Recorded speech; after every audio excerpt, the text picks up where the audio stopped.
បាទសួស្តីបងប្អូននេះគឺជាឡានដែលគេបកសបករួចបកកាប៊ីនវាចេញរួចនៅសល់តែសាក់ស៊ីតសាក់ស៊ីអញ្ចឹងហើយគេកាត់កង់ហើយជា1ម៉ែត្រ2ម៉ែត្រចូលទៅលក់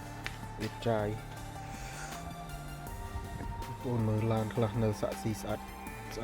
អត់តន់ពុកតន់ច្រេះហ្នឹងប៉ុន្តែគេកាត់លក់ចាយហ្នឹងគេថាឡានគេដល់អាយុកាលត្រូវគេកំណត់ឲ្យប្រើប្រាស់អញ្ចឹងទៅនៅស្អាតប៉ុណ្ណាក៏ត្រូវតែលក់ចោលអីគេវិន័យច្បាប់ចរាចរណ៍ស្រុកគេ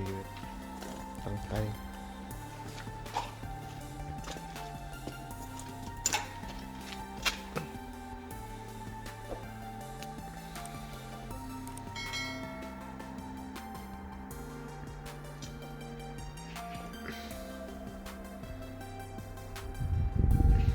នេះតែសិតនៅតែឆ្អឹងក្បាលវាកាប៊ីនវានោះគេយកមកដោះខាងនេះវិញ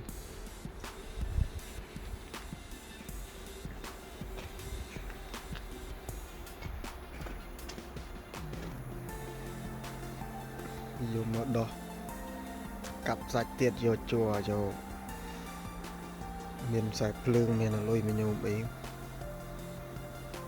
ម៉ូទ័រមានអីហ្នឹងដកវាចេញទុកលក់មកផ្សេងមកដុំផ្សេងរួចបានយកដែកទៅ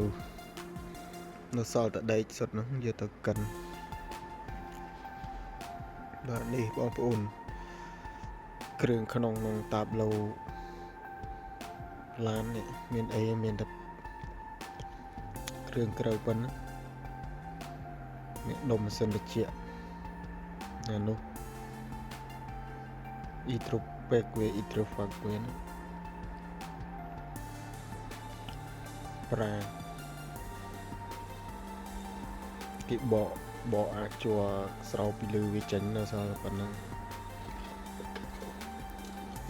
ក្បាលឡាន1តោនកន្លះ2តោន1តោនកន្លះ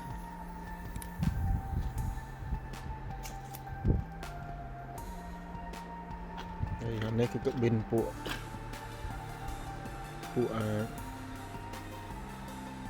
សាក់ស៊ីមិញសាក់ស៊ី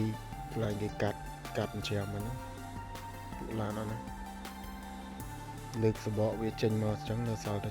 ឆ្អឹងវានេះតាបឡូផុសឡាន1តោនកន្លះបកអស់នៅប៉ុណ្ណឹងមានតែអញ្ចឹងណែបងប្អូនមើលបងប្អូនដែលអត់ដែលឃើញគ្រឿងក្នុងឡានណាមិនមើលនេះមានអីទេមានជួដៃខ្សែភ្លើងបកមកដូចក្តាមចឹងបកសបកចេញផ្សេងនៅសល់តែអស់នោះ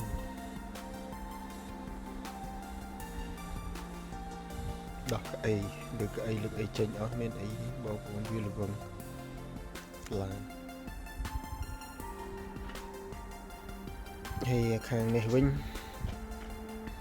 ដោះចេញលូចលើកមកនៅតែម៉ាស៊ីនសិននៅជាមួយសាក់ស៊ីនោះ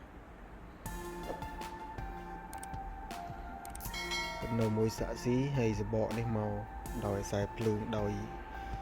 ស្អីនៅជាប់ហ្នឹងអាគុយអីហ្នឹងយកមកដោះ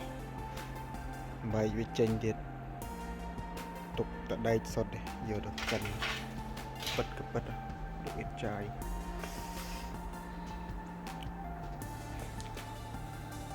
អូនមើលនេះមានអីទេឡានបកសិនអស់ហៅខ្លង